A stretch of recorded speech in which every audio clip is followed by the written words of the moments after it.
গণক আকৃতি বস্তুর পৃষ্ঠতলের ক্ষেত্রফল 2400 বর্গ সেন্টিমিটার হলে এর কর্ণের দৈর্ঘ্য নির্ণয় করো। আমাদেরকে বলা হয়েছে যে গণক আকৃতি কর্ণের দৈর্ঘ্য নির্ণয় করতে বলেছে।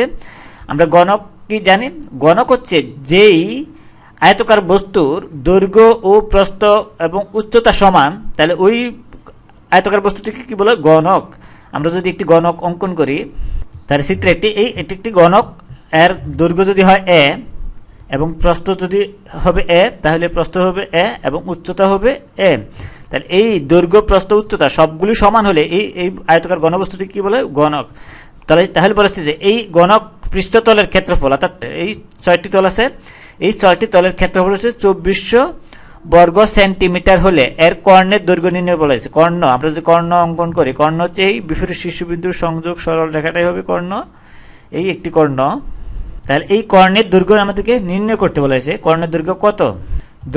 এই কর্ণের গণকের বাহুর দৈর্ঘ্য এ সেন্টিমিটার হলে গণকের বাহুর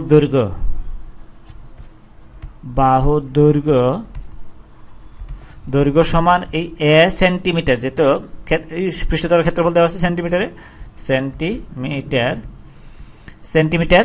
তাহলে গণকের সম্পূর্ণ পৃষ্ঠের ক্ষেত্রফল, অর্থাৎ 6টি তলের পৃষ্ঠের ক্ষেত্রফল হবে 6a², যেহেতু প্রত্যেকটি বাহুর দৈর্ঘ্য সমান এবং প্রত্যেকটি দৈর্ঘ্য, প্রস্থ, উচ্চতা সমান। তাহলে সুতরাং আমরা গণকের সম্পূর্ণ পৃষ্ঠের তলের ক্ষেত্রফল সমান সম্পূর্ণ পৃষ্ঠের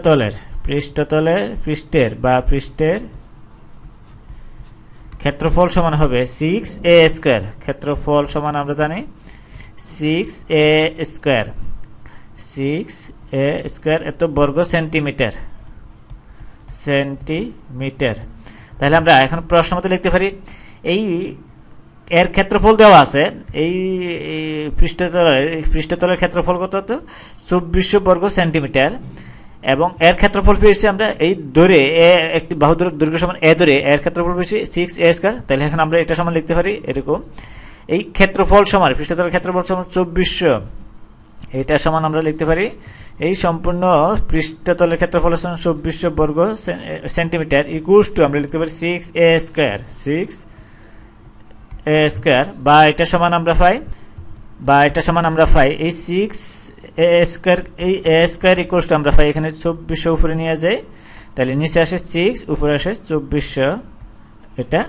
বা এই a² ইকুয়ালস টু আমরা পাই, এই a² ইকুয়ালস টু পাই 400, এটা 400, বা আমরা এটা এই a² ইকুয়ালস টু লিখতে পারি 400। এখন উপদিকে যদি আমরা বর্গমূল করি, এই পাশে বর্গমূল, আবার এই পাশে বর্গমূল, সমান আমরা পাই এখানে এই a ইকুয়ালস টু পাই এখানে 20।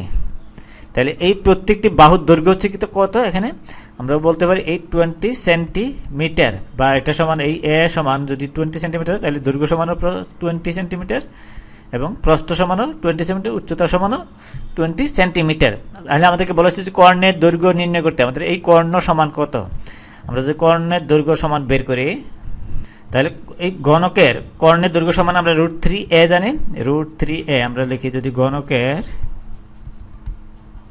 কর্ণের দৈর্ঘ্য সমান আমরা পাই √3a।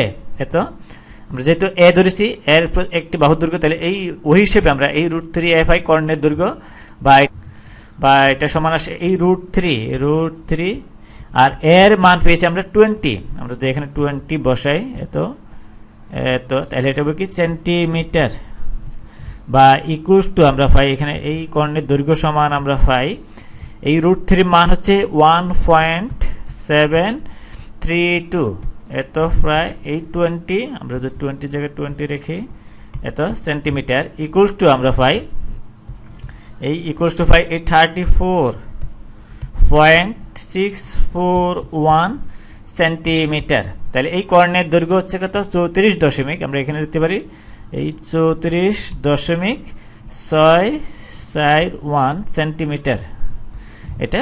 তাহলে এটা হচ্ছে আমাদের অ্যান্সার, যে এই কর্ণের দৈর্ঘ্য কত। তাহলে কর্ণের দৈর্ঘ্য হচ্ছে কি 34.6 সেন্টিমিটার প্রায়, আমাদের প্রায় লিখতে হবে, প্রায়, এটা তাহলে এটা হচ্ছে অ্যান্সার।